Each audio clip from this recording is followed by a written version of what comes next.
আমরা হুজুর গৌসে পাক আব্দুল কাদের জিলানী উত্তরসূরি, আমরা খাজা মাইনুদ্দিন চিশতির উত্তরসূরি। আজ যদি ইসলাম দেখতে চান আমাদেরকে নয়, আমাদের দিকে তাকাবেন না, খবরদার।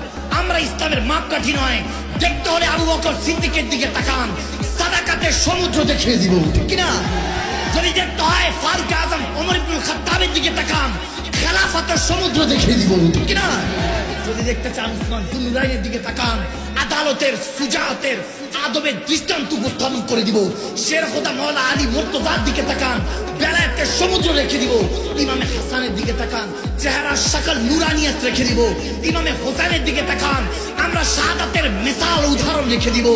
আরে বদর থেকে কারবালা পর্যন্ত 313 জন থেকে ওই কারবালার 72 পর্যন্ত এই রক্তমাখা জেতেন এক একটা নবীর আওলাদ, নবীর সাহাবারা, বন্ধুরা ইসলামের জন্য রক্ত দিয়ে গোসল করে যে ইসলাম আমাদের কাছে উপহার দিয়েছে, সে আসমানি নবীর লাশ রাখার জন্য তুই হাত বলো এই জমিনের মতো মরল সে উত্তরসূরি আমার নবীর সিংহরা তোমরা আছো কিনা? এবং আসমানি নবীর আসমানি লাশ রাখতে